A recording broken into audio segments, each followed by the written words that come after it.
शेतकरी मित्रांनो नमस्कार. ॲग्रो अपडेट आपल्या शेतीविषयक माहिती देणाऱ्या यूट्यूब चॅनलमध्ये सर्वांचे मनापासून स्वागत आहे. शेतकरी मित्रांनो, आजच्या व्हिडिओच्या माध्यमातून आपण कापूस पिकासाठी दुसरा खताचा डोस कोणत्या द्यायचा, कधी द्यायचा आणि किती प्रमाणात द्यायचा, या व्यतिरिक्त दुसरा खताचा डोस देताना शेतकऱ्यांकडून कोणत्या चुका होतात आणि ज्याचे खूप जास्त नुकसान पुढे चालून होते त्याबद्दलची सविस्तर माहिती बघणार आहोत. आपण जर कापूस उत्पादक शेतकरी असाल तर व्हिडिओला शेवटपर्यंत नक्की बघा. शेतकरी मित्रांनो, कापूस पिकाला दुसरा खताचा डोस देत असताना आपल्याला कापूस पीक हे 45 ते 50 दिवसाच्या दरम्यान म्हणजेच पात्याच्या अवस्थेत आल्यानंतर आपल्याला कापूस पिकाला दुसरा खताचा डोस हा द्यायचा आहे. ज्यामध्ये शेतकरी मित्रांनो दुसरा खताचा डोस कोणता द्यायचा त्याआधी कोणत्या चुका शेतकऱ्यांकडून होतात त्याबद्दलची माहिती बघणार आहोत. ज्यामध्ये शेतकरी मित्रांनो दुसरा खताचा डोस देताना शेतकऱ्यांकडून अतिरिक्त नत्राचा वापर हा पाहायला मिळतो. म्हणजे खूप जास्त नत्र बरेच शेतकरी दुसरा खताचा डोस देताना देतात. नत्र म्हणजे ज्यामध्ये युरिया झालं किंवा 20-20-13 झालं किंवा DAP याचा अतिरिक्त वापर करतात. शेतकरी मित्रांनो, जास्त नत्र दिल्यामुळे आपले दोन फांद्यातील अंतर हे खूप जास्त वाढते. परिणामी आपल्या झाडाला फांद्या कमी लागतात.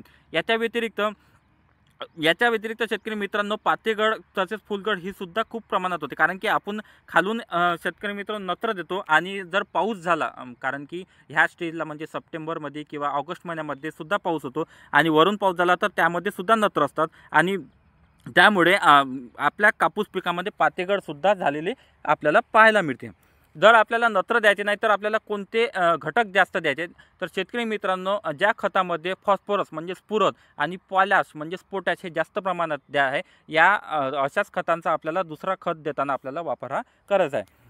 त्यामध्ये आपण 2 ते 3 पर्याय सांगणार आहोत. त्यापैकी कोणत्याही एका खताचा आपल्याला वापर करायचा आहे. त्याच्या आधी शेतकरी मित्रांनो, बरेच शेतकरी दुसरं खत देत असताना एकरी 2 बॅग याप्रमाणे आपल्या कापूस पिकाला खत देतात. परंतु शेतकरी मित्रांनो, आपण तो 3 ते 4 वर्षापासून मागच्या वर्षीपासून आपण प्रयोग करत आहे.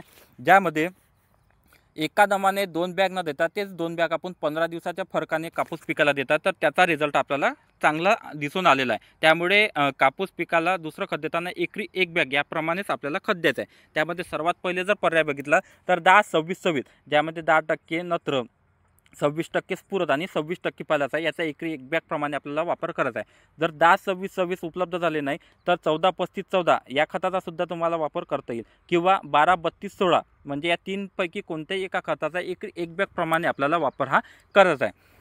याच्यासोबतच आपल्याला सल्फर 5 एकरी 5 किलो प्रमाणे आपल्याला वापरायला, म्हणजे 1 बॅग 10-26 आणि 5 किलो सल्फर हे दुय्यम अन्नद्रव्य आहे शेतकरी मित्रांनो आणि सुद्धा बुरशी नाशकाचे सुद्धा काम करतात. या व्यतिरिक्त शेतकरी मित्रांनो, ज्यांना जे शेतकरी एकाच वेळेस म्हणजे हा शेवटला खताचा जर डोस देत असतील तर ते यासोबत आपल्याला मॅग्नेशियम सल्फेट एकरी 10 किलो याप्रमाणे सुद्धा या खतासोबत देऊ शकतात. परंतु जे शेतकरी 2 बॅग न देता आता 1 बॅग आणि 15 दिवसांनी 1 बॅग देत असतील तर त्यांनी मॅग्नेशियम सल्फेट आता न देता नंतरच्या डोसमध्ये सुद्धा देऊ शकतो.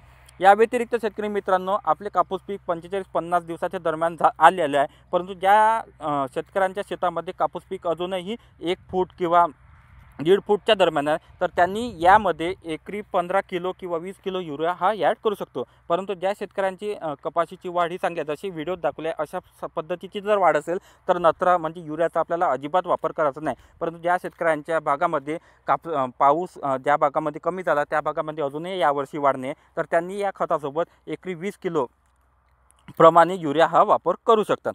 शेतकरी मित्रांनो, ही खताची माहिती उपयुक्त आणि कामाची वाटत असतात व्हिडिओला लाईक करा आणि इतर शेतकऱ्यांना नक्की शेअर करा. या व्यतिरिक्त तुमचे काही प्रश्न असतील तर कमेंटमध्ये नक्की सांगा आणि अशाच शेतीविषयक माहिती आणि अपडेट बघण्यासाठी आपल्या ॲग्रो अपडेट या शेतीविषयक माहिती देणाऱ्या यूट्यूब चॅनलला नक्की सबस्क्राईब करा, कारण हे चॅनल आपल्या शेतकऱ्यांचं आहे. धन्यवाद.